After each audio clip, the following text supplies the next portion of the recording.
Hello everyone. आज की class के अंदर जो हम डिस्कस करने वाले हैं वो बहुत इम्पॉर्टेंट टॉपिक है। कोई भी कंपटीशन एग्ज़ाम होता है, चाहे आप एम्स का ले लो या कोई भी और एग्ज़ाम है, तो उसमें एटलीस्ट 1 से 2 क्वेश्चन इस टॉपिक से आते ही आते हैं।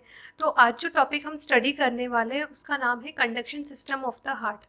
तो वैसे तो हमने ब्रीफली तो देखा हुआ है कि कंडक्शन सिस्टम क्या होता है, कैसे वर्क करता है, बट इस वीडियो के अंदर हम इसे पूरा डिटेल में स्टडी करेंगे कि कंडक्शन कहाँ से स्टार्ट होता है, कैसे स्टार्ट होता है, कौन जनरेट करता है, और इन केस अगर कुछ फेलियर आ जाता है उस कंडक्शन सिस्टम के अंदर तो वो कैसे अपने आप या कैसे वो डिजीज़ कंडीशन के अंदर आगे प्रोग्रेस हो जाता है। तो प्लीज़ इस वीडियो को पूरा देखिएगा, तो आपको ईजीली सारा सब कुछ समझ में आ जाएगा। तो चलिए अब हम अपना टॉपिक स्टार्ट करते हैं।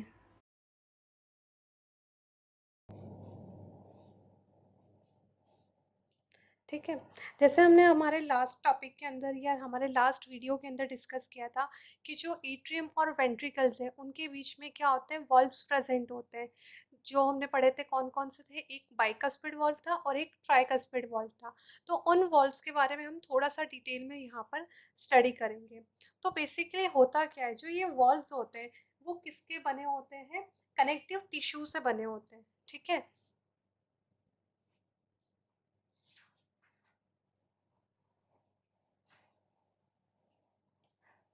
the valves are composed of connective tissues।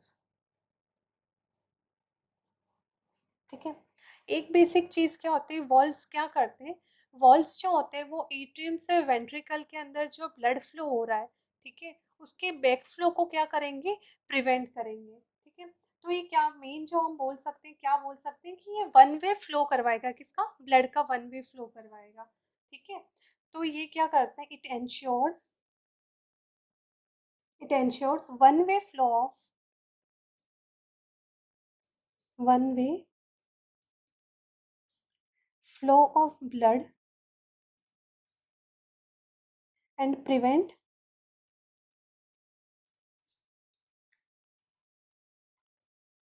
backflow of the blood। ठीक है, एक तो क्या करवाएगा, ये वन वे फ्लो करवाएगा, और सेकंड ये क्या करेगा, बैकफ्लो को प्रिवेंट करेगा। ठीक है, तो अब हम थोड़ा सा इसको डिटेल में स्टडी करेंगे।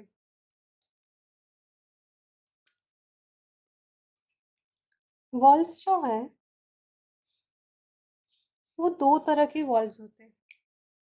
जो फर्स्ट टाइप के वॉल्व्स होते हैं वो होंगे between the atrium and ventricles, और जो सेकंड टाइप के होंगे वो होंगे between the ventricles and artery. अब एट्रियम और वेंट्रिकल्स, ठीक है, तो राइट एट्रियम और राइट वेंट्रिकल के बीच में जो वॉल्व होगा उसको हम क्या बोलेंगे, राइट एट्रोवेंट्रिकुलर वॉल्व। मींस हम क्या बोल सकते हैं कि एट्रियम और वेंट्रिकल्स के बीच में जो वॉल्व होते हैं उसको हम क्या बोल सकते हैं, एट्रियो वेंट्रिकुलर वॉल्व्स। ठीक है, और वेंट्रिकल्स और आर्टरी के बीच में जो वॉल्व्स होंगे उसको हम बोलेंगे सेमिल्यूनर वॉल्व्स। ठीक है, अब यहाँ पे वेंट्रिकल्स और आर्टरीज कौन सी है, जो लेफ्ट जो लेफ्ट वेंट्रिकल से आर्टरी निकलेगी कौन सी, एओर्टा, और जो राइट वेंट्रिकल से वेन निकलेगी कौन सी होगी, पल्मोनरी वेन। तो उनके बीच में जो वॉल्व्स है उनकी बात हो रही कि उन्हें क्या बोला जाता है, सेमिल्यूनर वॉल्व्स। ठीक है, तो एवी वॉल्व्स जो होंगे वो कौन कौन से टाइप के होंगे, एक होगा राइट एवी वॉल्व और एक होगा लेफ्ट एवी वॉल्व। राइट एवी वॉल्व किसके बीच में होगा, between right atrium and right ventricle. ठीक है, और लेफ्ट एवी वॉल्व किसके बीच में होगा, between left atrium and left ventricle. तो राइट एट्रियम और राइट वेंट्रिकल के बीच में जो वॉल्व है उसे हम क्या बोलेंगे, उसका जो नेम है वो है ट्राइकस्पिड वाल्व, ट्राइकस्पिड वाल्व। और लेफ्ट एट्रियम और लेफ्ट वेंट्रिकल के बीच में बायकस्पिड वाल्व, बायकस्पिड वाल्व। इसे मिट्रल वाल्व भी बोला जाता है, बायकस्पिड वाल्व को मिट्रल वाल्व भी बोला जाता है। ठीक है, तो अगर हम एक छोटी सी चीज देखें कि ट्राइकस्पिड वाल्व और बायकस्पिड वाल्व, ये तो हमें पता पड़ गया कि एग्जैक्टली कहाँ होते हैं ये, राइट एट्रियम और राइट वेंट्रिकल, लेफ्ट एट्रियम और लेफ्ट वेंट्रिकल के बीच में। अगर हम इनके पोजीशन की बात करें कि इनकी एनाटॉमिकल पोजीशन कहाँ होगी, तो जो ट्राइकस्पिड वाल्व होता है वो कहाँ प्रेजेंट होता है, या हम उसको क्या बोल सकते हैं, एनाटॉमिकल पोजीशन उसकी कहाँ होगी, राइट साइड में। ठीक है, राइट साइड में, ये हम हार्ट के राइट साइड की बात कर रहे हैं, राइट साइड में फोर्थ इंटरकोस्टल स्पेस। ठीक है, राइट साइड में फोर्थ इंटरकोस्टल स्पेस पे क्या होगा, ट्राइकस्पिड वाल्व प्रेजेंट होगा। ठीक है, और बाइकस्पिड वाल्व कहाँ प्रेजेंट,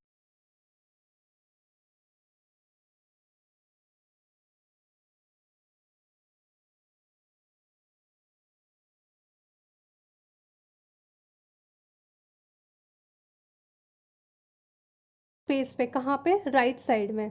ठीक है, और बाइकस्पिड वाल्व कहाँ प्रेजेंट होगा, फोर्थ रिब पर प्रेजेंट होगा, कहाँ पे, लेफ्ट साइड के अंदर। ठीक है, तो इंटरकोस्टल स्पेस क्या होता है, इंटरकोस्टल स्पेस क्या होता है, दो रिब्स के बीच का जो स्पेस होगा उसे क्या बोला जाता है, इंटरकोस्टल स्पेस बोला जाता है। ठीक है, तो ये तो पोजीशन की बात हो गई कि इसकी पोजीशन राइट साइड में फोर्थ इंटरकोस्टल स्पेस पे होगी और इसकी फोर्थ रिब पे होगी। बट अगर हम अस्कल्टेशन की बात करें, अस्कल्टेशन का मतलब क्या होता है कि साउंड के थ्रू हम कैसे इसको डायग्नोस करेंगे। ठीक है, इसको कैसे पता करेंगे, तो इसका जो अस्कल्टेशन होता है, किसका, ट्राइकस्पिड वाल्व का, जो ट्राइकस्पिड वाल्व है उसका जो अस्कल्टेशन है वो कहाँ पर होगा, फिफ्थ इंटरकोस्टल स्पेस पर होगा। कहाँ पे होगा, fifth intercostal space near to the xiphoid process. कहाँ पे, जो जिफॉइड प्रोसेस है उसके पास में, कहाँ पे, फिफ्थ इंटरकोस्टल स्पेस पे, जिफॉइड प्रोसेस के पास में। अब जिफॉइड प्रोसेस क्या होता है, जो हमारा स्टर्नम होता है जिसके थ्रू रिब्स अटैच होती है, उसका जो एंड पॉइंट होता है उसको हम क्या बोलते हैं, जिफॉइड प्रोसेस बोलते हैं। ठीक है, और बाइकस्पिड वाल्व का अस्कल्टेशन कहाँ होगा, इसका अस्कल्टेशन होगा फिफ्थ इंटरकोस्टल स्पेस, इसका कहाँ पे होगा, fifth intercostal space below the nipples, below the nipples. ठीक है, अब ये तो बात हो गई एट्रोवेंट्रिकुलर वाल्व्स जो एट्रियम और वेंट्रिकल्स के बीच में प्रेजेंट होते हैं। अब हम बात करते हैं वेंट्रिकल्स और आर्टरी के बीच में प्रेजेंट होने वाले वाल्व्स, जिनको हम क्या बोलते हैं, सेमिल्यूनार वाल्व्स। ठीक है, अब सेमिल्यूनार वाल्व्स जो होंगे ना वो कहाँ कहाँ प्रेजेंट होंगे, सेमिल्यूनार वाल्व्स प्रेजेंट होते हैं बिटवीन राइट वेंट्रिकल एंड, और सेकंड कहाँ प्रेजेंट होंगे, between left ventricle and aorta. ठीक है, हम बात कर रहे हैं ना कि सेमिल्यूनार वाल्व्स कहाँ प्रेजेंट होते हैं, between the ventricles and artery. तो सेमिल्यूनार वाल्व्स जो होंगे वो दो जगह होंगे, कौन कौन कहाँ कहाँ होंगे, राइट वेंट्रिकल और पल्मोनरी आर्टरी के बीच में, और कहाँ होंगे, लेफ्ट वेंट्रिकल एंड एओर्टा के बीच में। तो राइट वेंट्रिकल और पल्मोनरी आर्टरी के बीच में जो वाल्व होगा उसको हम क्या बोलेंगे, पल्मोनरी वाल्व, उसे हम क्या बोलेंगे, पल्मोनरी वाल्व। और लेफ्ट वेंट्रिकल और आयोटा के बीच में होंगे उसको हम बोलेंगे एओर्टिक वाल्व। ठीक है, कॉमन सी छोटी सी चीज़ है कि कौन कौन से वाल्व्स होते हैं और इनका अस्कल्टेशन या पोजीशन अगर हम पूछ रहे हैं कि इसकी एनाटॉमिकल पोजीशन कहाँ कहाँ होती है। ठीक है,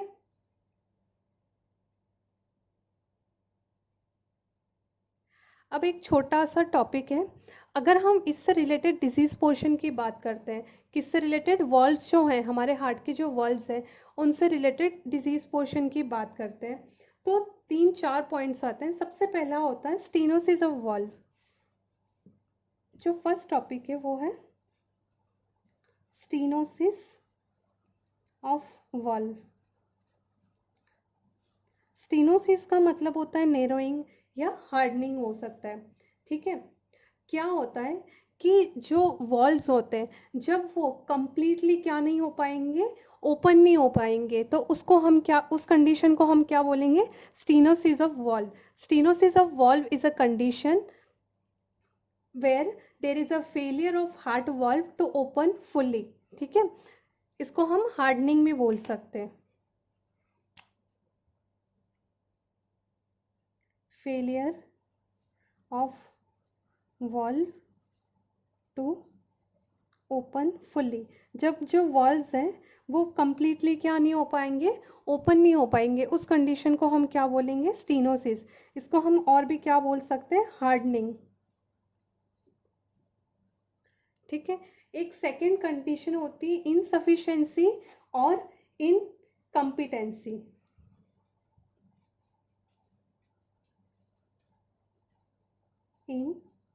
इनसफिशिएंसी और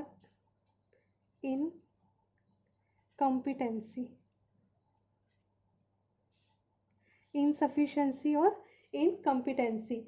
इसके अंदर क्या होगा कि जो हार्ट वॉल्व्स है वो कम्प्लीटली क्लोज नहीं हो पाते हैं, ठीक है। स्टीनोसिस में तो क्या नहीं हो पाएंगे, ओपन नहीं हो पाएंगे, और इनसफिशिएंसी और इनकम्पिटेंसी के अंदर क्या होगा कि वो ओपन नहीं हो पाएंगे। Failure of valve to close completely, ठीक है। एक और कंडीशन होती है, उस डिजीज को हम बोलते हैं रूमेटिक हार्ट डिजीज।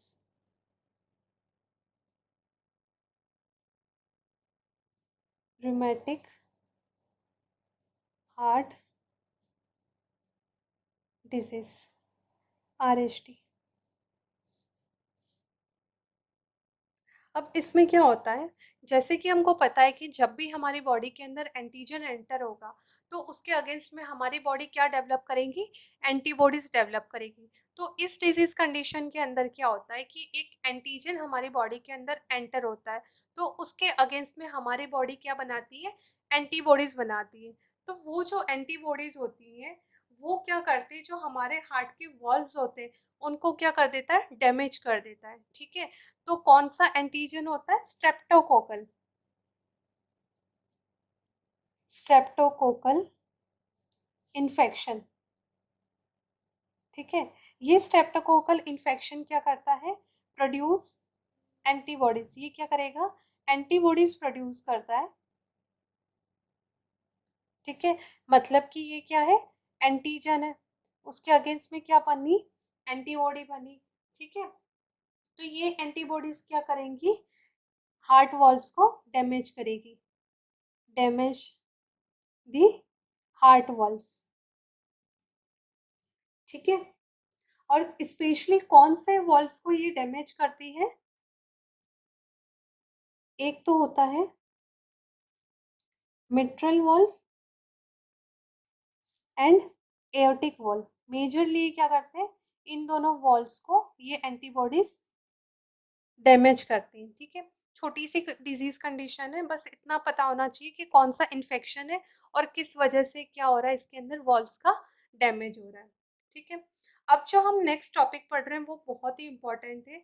वो जो टॉपिक है उसका नाम है conduction system of the heart, ठीक है। क्या है, कंडक्शन ऑफ द हार्ट।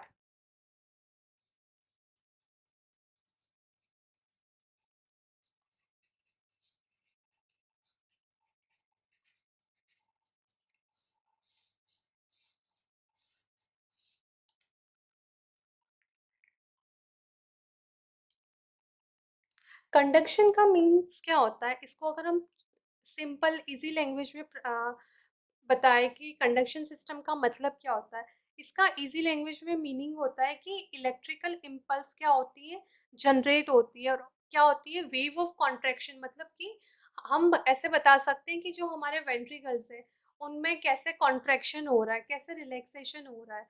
ठीक है, ये सारा हम किसके अंदर पढ़ेंगे, contraction conduction system of the heart के अंदर। ठीक है, तो कंडक्शन सिस्टम जो होता है हार्ट का, वो किससे रिलेटेड होता है, दो चीजों से रिलेटेड होता है। एक तो होता है इलेक्ट्रिकल इम्पल्स, और एक होता है वेव ऑफ कॉन्ट्रैक्शन। ठीक है, तो conduction of the heart is related to the electric impulse and wave of contraction. ठीक है, और ये किससे होता है, it produce by the SA node, produce by the SA node.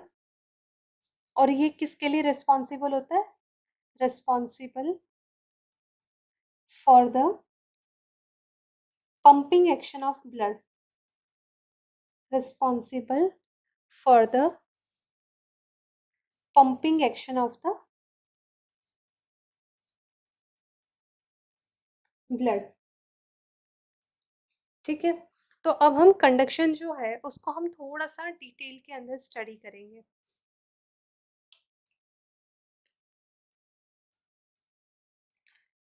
पहले एक डायग्राम से थोड़ा सा इसको समझेंगे, उसके बाद में हम उसका डिटेल में स्टडी करेंगे।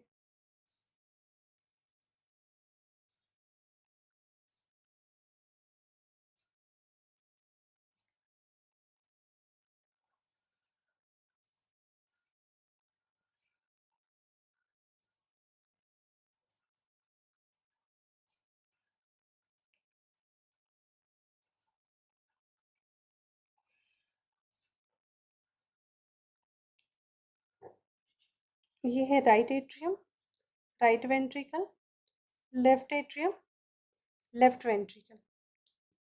ठीक है, अब इसके अंदर हम नोड्स की बात करते हैं कि कुछ स्पेशल नोड्स प्रेजेंट होते हैं। ठीक है, राइट एट्रियम की जो वॉल्व है, ठीक है, जो राइट एट्रियम की वॉल है वहां पर एक नोड प्रेजेंट होता है, उसे हम क्या बोलते हैं, एसए नोड। ठीक है, कहाँ पे प्रेजेंट होगा, राइट एट्रियम की वॉल पे। ठीक है, फिर सेकंड नोड जो होता है वो यहाँ पे होता है, कहाँ पे होता है, जहाँ पे एट्रियम और वेंट्रिकल्स जो होते हैं उसके एंड पॉइंट पे बोल सकते हैं, ये होता है एवी नोड। सबसे पहले होगा एसए नोड, देन होगा एवी नोड। ठीक है, SA node, AV node, then होगा बंडल ऑफ बेकमैन। अब ये क्या है, इसको हम थोड़ा सा डिटेल में पढ़ेंगे। ठीक है, इस तरह से कंडक्शन हो रहा है, ये है बंडल ऑफ बेकमैन। ठीक है, फिर यहाँ पर आता है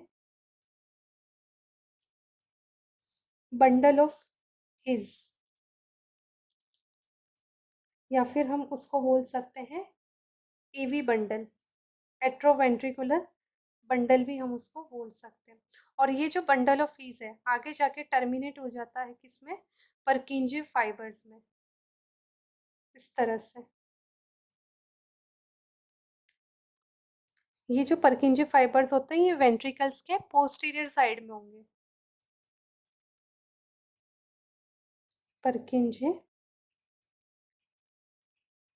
फाइबर्स। ठीक है, अब क्या होता है, इसको हम थोड़ा सा पहले थोड़ा शॉर्ट में बताते हैं कि सबसे पहले क्या होगा कि जो कंडक्शन स्टार्ट होगा वो कहाँ से होगा, एसए नोड से होगा। ठीक है, एसए नोड से जो कंडक्शन स्टार्ट होगा वो कहाँ ट्रांसफर होगा, एवी नोड के अंदर। एसए नोड से स्टार्ट होके एवी नोड में जाएगा। ठीक है, और एवी नोड में किसके थ्रू जाएगा, ये एवी नोड में किसके थ्रू जाएगा? इंटरनोडल फाइबर्स, ठीक है। एवी नोड पे किसके थ्रू जाएगा? ये कुछ फाइबर्स होते हैं जिनको हम बोलते हैं इंटरनोडल, मतलब दो नोड्स के बीच में जो फाइबर्स है उससे क्या होगा, इसमें कंडक्शन ट्रांसमिट होगा, ठीक है। एवी नोड से कंडक्शन ट्रांसफर होगा बंडल ऑफ बेकमैन, और बंडल ऑफ बेकमैन कहाँ प्रेजेंट होता है? Left atrium.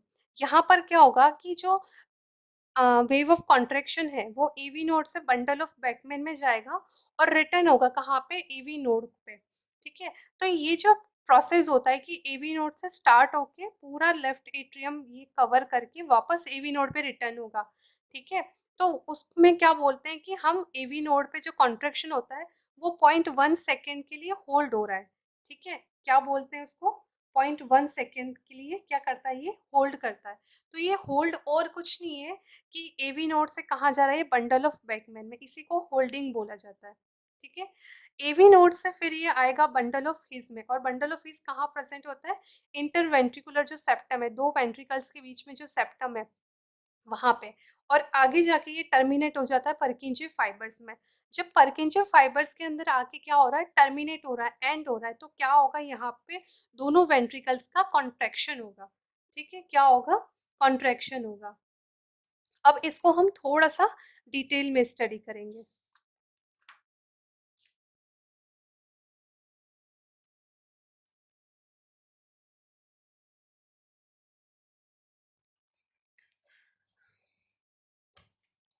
सबसे पहले क्या होगा, अगर हम स्टार्टिंग की बात करें, ठीक है, तो राइट एट्रियम के अंदर क्या होगा? ब्लड की फिलिंग होगी। सबसे पहले क्या होगा? राइट एट्रियम जो है ये, इसके अंदर क्या होगा? ब्लड फिल होगा। कहाँ से फिल होगा? इसमें क्या होगा ना, इसमें अपर पोर्शन में क्या होती है? सुपीरियर वेना केवा, और यहाँ पे क्या होती है? Inferior vena cava. यहाँ पे क्या होती है? सुपीरियर वेना केवा, और यहाँ होती है इंफीरियर वेना केवा। इन दोनों जगह से क्या होगा? ब्लड आएगा। बॉडी का जो डीऑक्सीजनेटेड ब्लड है वो कहाँ आएगा? राइट एट्रियम में। तो जैसे ही ब्लड की फिलिंग स्टार्ट होगी तो एक पॉइंट आएगा जहाँ पे ब्लड और एसए नोड जो है वो आपस में क्या होंगे? टच होंगे। जैसे ही ये टच होंगे तो यहाँ पे क्या होगा? ब्लड और एसए नोड के बीच में आयंस का क्या होगा? एक्सचेंज होगा, ठीक है। और मेनली कौन कौन से आयंस होंगे इसके अंदर? सोडियम, पोटेशियम और कैल्शियम, मेजरली इन आयंस का एक्सचेंज होगा। जैसे ही आयन एक्सचेंज हुए किसके बीच में? ब्लड और एसए नोड के बीच में, तो वहां पे जो इलेक्ट्रिकल वोल्टेज है, ठीक है, या फिर हम बोल सकते हैं कि वहां से क्या होगा? वेव ऑफ कॉन्ट्रैक्शन जो होगी वो अराइज होगी, ठीक है। कहाँ से अराइज हुई? एसए नोड से अराइज हुई। और कैसे अराइज होगा? कि ब्लड और एसए नोड के बीच में क्या हुआ? जैसे ही आयन का एक्सचेंज हुआ यहाँ से क्या हुआ? वेव ऑफ कॉन्ट्रैक्शन अराइज हुई। अब यहाँ पे क्या होंगे? इंटरनोडल फाइबर्स के थ्रू, ठीक है। कौन से फाइबर्स होंगे? Internodal fibres. एसए नोड से ही कहाँ ट्रांसमिट होगा? एवी नोड के अंदर। ट्रांसमिशन कहाँ स्प्रेड होंगे? एसए नोड से एवी नोड में। जैसे ही एवी नोड के अंदर वेव ऑफ कॉन्ट्रैक्शन आई, यहाँ से ये ट्रांसमिट होंगे लेफ्ट एट्रियम में, ठीक है। अब जैसे क्या हुआ, यहाँ पर जैसे ही एवी नोड पे वेव ऑफ कॉन्ट्रैक्शन आई, कहाँ से? एसए नोड से। तो क्या होगा? सडनली अल्टीमेटली यहाँ से फिर ये कहाँ जाएगा? लेफ्ट एट्रियम के अंदर जाएगा, ठीक है। अब लेफ्ट एट्रियम के अंदर क्या होगा? यहाँ पे होता है बंडल ऑफ बेकमैन जिसको हम बोला जाता है, उसके थ्रू क्या करेगा? लेफ्ट एट्रियम से वेव ऑफ कॉन्ट्रैक्शन रिटर्न होगी वापस एवी नोड पे। जैसे ही रिटर्न होगा एवी नोड पे, तो दोनों एट्रियम्स क्या होंगे? उस टाइम पे कॉन्ट्रैक्ट होंगे, या फिर हम उसको बोल सकते हैं सिस्टोल होगा, ठीक है। अब एवी नोड के ऊपर वापस आ गए। अब एवी नोड से क्या होगा? कहाँ पे इम्पल्स ट्रांसफर होगी? राइट सॉरी, ये जो बंडल ऑफ हिज है वहां पे ट्रांसफर होगी, ठीक है। और ये बंडल ऑफ हिज कहाँ प्रेजेंट है? जो इंटरवेंट्रिकुलर सेप्टम है वहां पे प्रेजेंट है, ठीक है। तो बंडल ऑफ हिज में क्या होगा? वेव ऑफ ट्रांसमिशन आएगा, वहां से वो आगे डिवाइड हो जाएगा किसमें? राइट बंडल ऑफ हिज और लेफ्ट बंडल ऑफ हिज, ठीक है। और यहाँ पर क्या होगा? जैसे ही ये टर्मिनेट होगा दोनों वेंट्रिकल्स क्या होंगे? कॉन्ट्रैक्ट होंगे। तो इस तरह से क्या होता है? कंडक्शन जो होता है वो हार्ट के अंदर कंप्लीट होता है, ठीक है। थोड़ा सा इसको थ्योरेटिकली देखते हैं।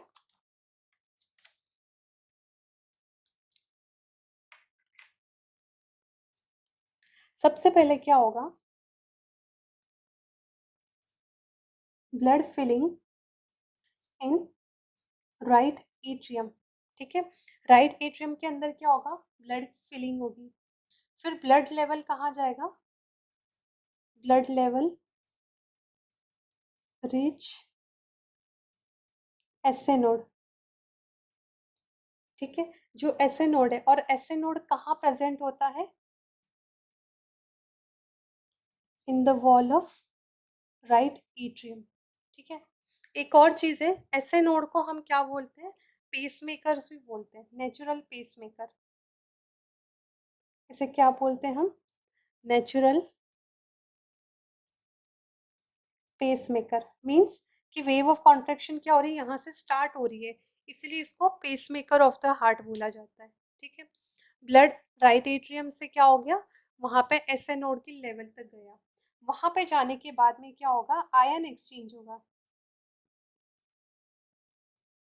Ion exchange between blood and SA node.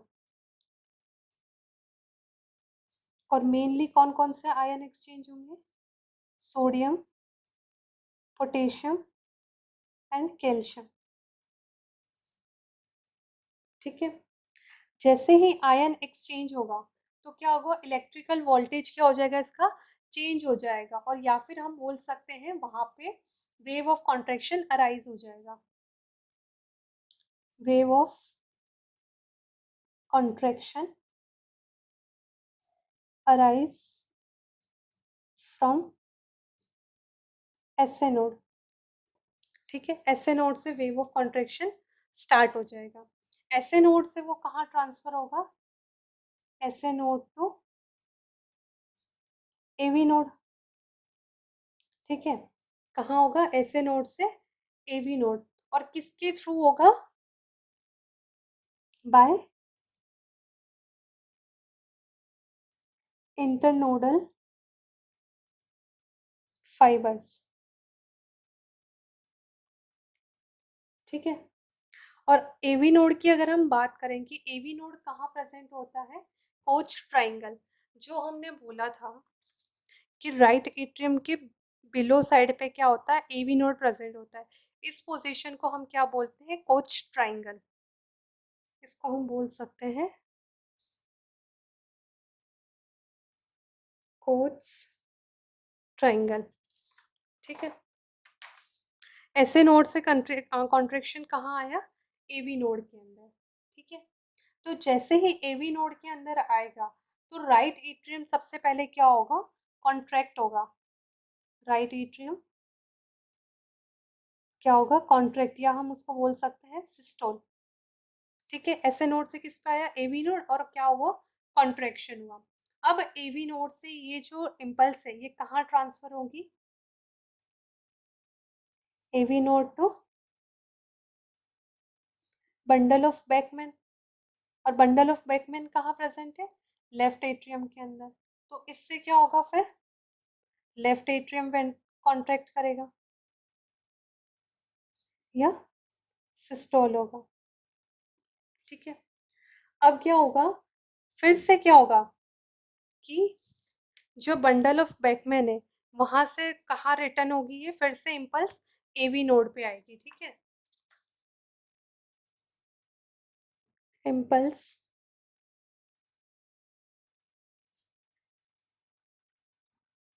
Returns to the AV node. ठीक है, फिर एवी नोड से कहाँ ट्रांसमिट होगी,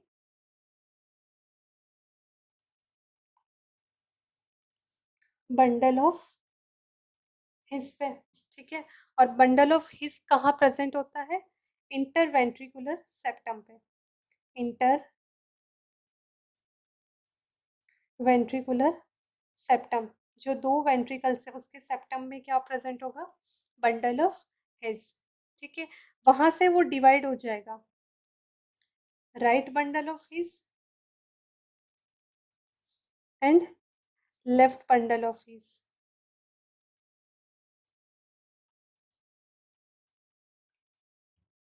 ठीक है। आगे जाके वो टर्मिनेट किस में होंगे? परकिंजे फाइबर्स में, परकिंजे फाइबर्स, ठीक है। और अल्टीमेटली क्या होगा? वेंट्रिकल्स कॉन्ट्रैक्ट होंगे, ठीक है। अल्टीमेटली क्या होगा?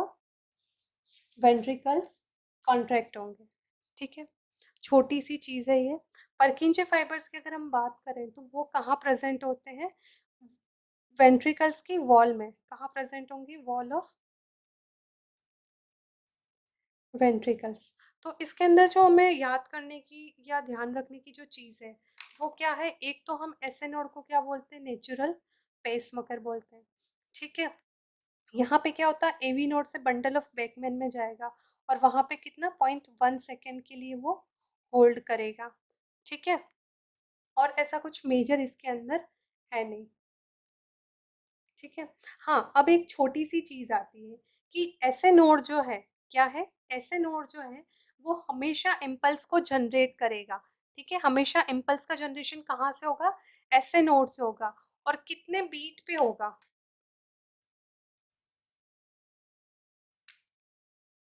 क्या होगा? ऐसे नोड जनरेट इम्पल्स। हमेशा ऐसे नोड जो होगा वो क्या करेगा? इम्पल्स को जनरेट करेगा। और किस रेट पे करेगा? 60 to 100 टाइम्स पर मिनट, ठीक है। 1 मिनट के अंदर 60 to 100 टाइम्स वो इम्पल्स को जनरेट करेगा। इन केस अगर ऐसे नोड फेल हो जाते, ठीक है, तो फिर इम्पल्स कौन स्टार्ट करेगा? अगर ये फेल हो गया तो एवी नोड जनरेट इम्पल्स। तो फिर इम्पल्स जनरेशन कहाँ से होगा? एवी नोड से होगा। पर यहाँ पे जो इम्पल्स जनरेशन की रेट है कहाँ पे? एवी नोड पे। वो क्या हो जाएगी? डिक्रीज हो जाएगी। वो हो जाएगी 40 to 60 टाइम्स पर मिनट, ठीक है। ये एक छोटी सी चीज़ है जो हमें ध्यान रखनी है, ठीक है। यहाँ पे हमारा जो मेजर टॉपिक है conduction system of the heart वो कंप्लीट होता है।